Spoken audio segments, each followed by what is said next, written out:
So in this video, I'm going to quickly go through the answers to your topic test, try to explain why the answer is what it is, and try and help you decide how many marks to award. If a question is worth 1 mark, it's going to be quite easy. If you've got your answer correct, it is that 1 mark. Things get a little bit more complicated if you've got a question incorrect and it's worth more than 1 mark. It's have you done enough to pick up a mark? So what I would suggest you do is, if you're not sure and I haven't explained it in the video, you could have a look at the mark scheme. But if you're really not sure, you could ask me in the Ask the Teacher channel. So question 1 says a plane flies on a bearing of 56 degrees. It turns clockwise to fly due south. What angle has it turned? Well, we know that 56 degrees looks as a bearing, that sort of direction. All the way south needs to be 180 degrees. So all you're working out is what more do you need to turn through to get from 56 to 180. And that is a further 124 degrees. So is that first choice there for 1 mark. Question number 2 said the bearing of B from A is 110. Circle the bearing of A from B. Now, some of you might remember that I talked about something called the back bearing having a difference of 180 degrees, but you could also approximate this.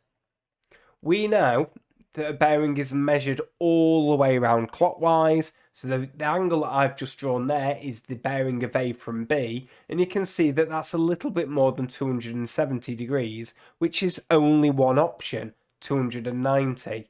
You could use like I say, the back bearing difference of 180 degrees, and if you add on 180 degrees to 110, it's 290. Or you could use the fact that this angle is 70 degrees, because these angles have to add up to 180, and then you could have done 360, take away 70 is 290.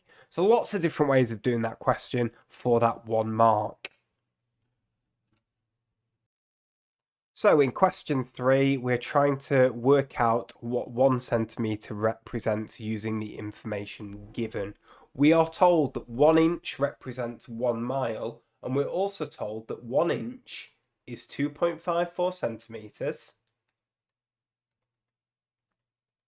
and 1 mile is 1.6 kilometres. And there is a mark for just saying that 2.54 centimetres equals 1.6 kilometres on this map. Obviously, if I want to turn this into what is 1 centimetre worth, I need to divide by 2.54. So 1 centimetre equals whatever 1.6 divided by 2.54 is. It's very similar to working out a simplified ratio. And 1.6 divided by 2.54 is where your approximately 0.6 comes from, because to 2 decimal places, it is 0.63. Now, there is 1 mark for saying either 2.54 is 1.6, or there is 1 mark. There is 1 mark for saying 1.6 divided by 2.54. The other mark is if this explanation is full and you get to the 0.63, which is obviously approximately 0.6. In question 4, part A, we are asked to complete a scale diagram showing a bearing of 60 degrees for the lighthouse, and we're also told that the lighthouse is 45 kilometres away with a scale of 1 centimetre. It represents 5 kilometres. So for 2 marks here, you need to remeasure your work and make sure that you've got this right. First of all, you've marked a bearing of 60 degrees. So you've marked 60 degrees, and then your angle of 60 degrees is clearly marked and identified, and double check that it is 60 degrees. Then you need a point L on the end, and you need to make sure that this line using the scale is 9 centimetres long. So if you've got a line that's 9 and an angle of 60, that is 2 marks. For part B of this question, we are doing a back bearing. Now, you can use various different methods like I explained in an earlier question. I'm just going to say the back bearing is 180 degrees more than 60. So the answer to this one, and it's 1 mark for the answer only, is going to be 240 degrees. So in part C, we've got a little bit of a proof to do and work out a distance. It says we cannot use a scale diagram, but we may use a sketch. So I'm going to use a sketch. It says a ship sails on a bearing of 120 degrees from its original position until it is at T, which is due south from L. So anything on this line is due south of L. And it says the bearing is 120 degrees. So 120 degrees measured clockwise from north is roughly this angle. Again, I'm not drawing it accurately because I'm not using a scale diagram. But if it's 160 degrees all the way around there, that angle there is 60 degrees. And if you've said that that angle there is 60 degrees, you may have 1 mark. Now, I've got this south line and I've got this north line, which I've got 2 parallel lines there. So I've got an alternate angle. So this angle here is 60 degrees. In fact, this triangle ends up being an equilateral triangle. And if you've said that this angle here is 60, or you've implied that the triangle is equilateral, you may have a second mark. Now the question says, how far is T from L? Well, we're not there yet. An equilateral triangle has sides all the same length. So if this was 9 centimetres, all the sides are 9 centimetres. But remember, that was the scale. The length of these sides was actually 45 miles. So the final answer is 45 miles. So question 5 is worth 4 marks, and this one's probably going to be the hardest question to mark for you guys because you can do it in a couple of different ways. Obviously, if you've got the final answer right, then that's easy, it's 4 marks. But have a look in the mark scheme, and I'm going to show you how I would have done this question. It says the diagram shows the position of 3 villages A, B, and C. The bearing of C from A is 55, marked on the diagram. C from B is 21 degrees, again marked on the diagram. And we are told that AC and BC are the same length, which immediately means that triangle with the whiskers is isosceles. I'll come back to that in a moment. It says work out the bearing of B from A. Well, the first thing that's very important to identify is which angle is it that we're trying to find. So B from A is all of this angle here. Now, I'm going to use a lot of properties of angles from parallel lines. So straight away, I have an alternate angle here. So I'm going to write on the diagram that this is 21 degrees. And again, marking angles on your diagram will pick you up marks when you have a look at the mark scheme.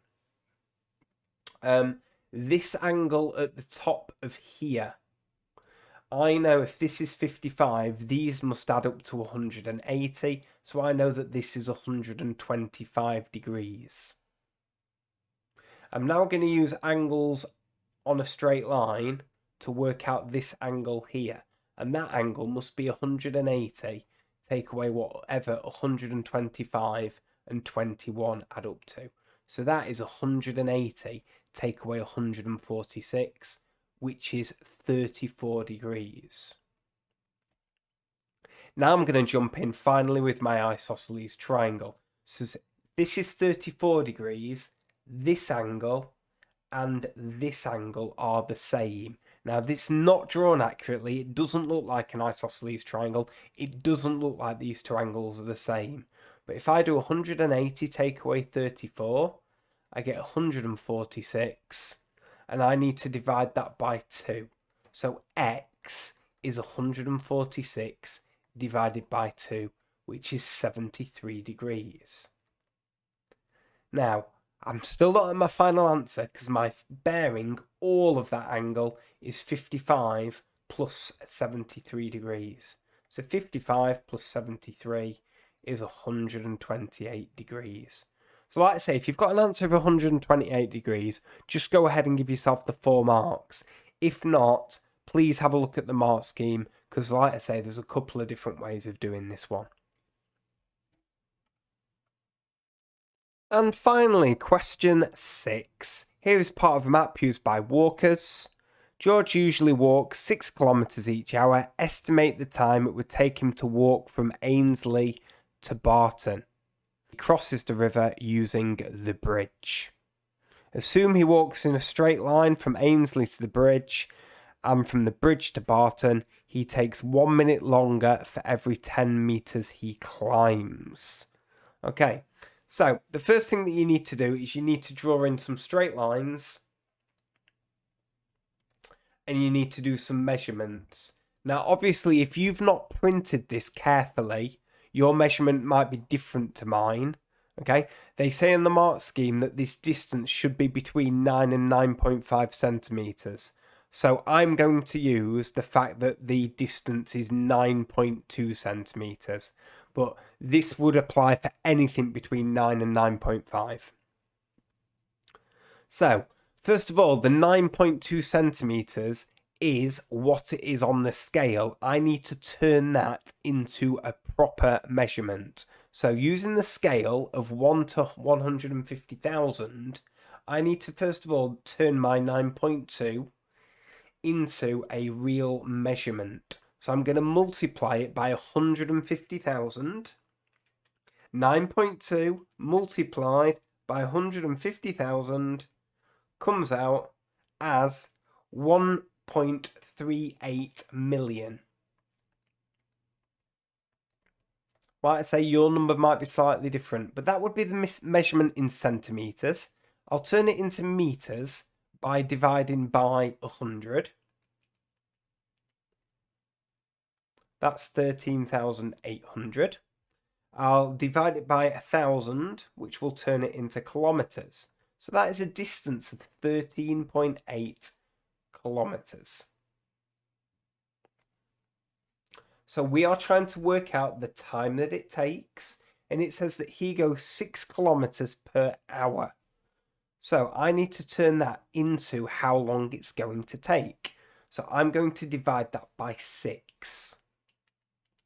And if I divide it by 6, I get 2.3 hours. And I'm going to leave it as 0.3 hours. I could turn the 0.3 hours into minutes. It isn't 30 minutes because 0.1 of an hour is 6 minutes. We're also told that there is a climb of 600 meters and it takes 1 minute longer for every 10 meters he climbs. Well, 600 meters is 60 times 10 meters.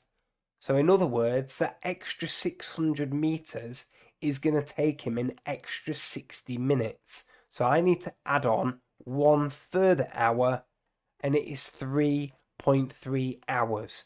Your answer might be slightly different depending on the 9.2 that you have used. Now, I have discovered on the AQA mark scheme for this question that there is a mistake. They seem to have neglected to add this extra hour on. So what I would like to suggest is for the 4 marks, we have 1 mark for your measurement being between 9 and 9.5, another mark for correctly turning that into kilometres, so your answer that's about 13.8, another mark for correctly dividing it by 6 to turn it into hours, but then a final answer of whatever your answer is plus that extra 1 hour. So in the final part of this question, we just have to comment on the assumptions made. Now, reading back in the question, there were 2 assumptions. The first assumption was to do with walking in a straight line from one location to the bridge and to the other location. Now, anyone who's done any walking knows that you never walk in a straight line. Paths meander, so the likelihood of walking in that straight line is highly unlikely. So the first assumption that you could make, he won't walk in a straight line.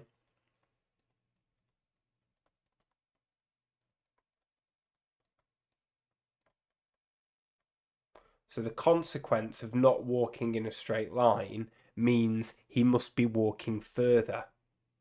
So greater distance. How will that affect your estimate? Well, if he's got to walk for a greater distance, it's going to be a greater time. The other assumption was to do with that it would take him an extra minute for 10 meters of height climbed. Now, there's going to be a variation on this depending on whether he can do it quicker or whether he can do it slower. Is that assumption a correct assumption? Is it an overestimate or is it an underestimate? So, the assumption of 1 minute per 10 meters, well, how is that going to affect the final answer? Well, if he does it quicker than that, if he can do 1 minute per 10 meters, if he can do it quicker than that, then that's going to reduce the time. If he's going to do it slower than that, that will increase the time. So something along the lines of, and as long as you've commented on this, you can have the second mark. The assumption of 1 minute per 10 meters. If he is quicker, the time will reduce.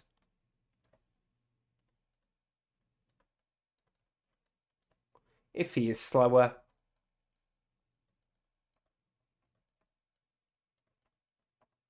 the time will increase.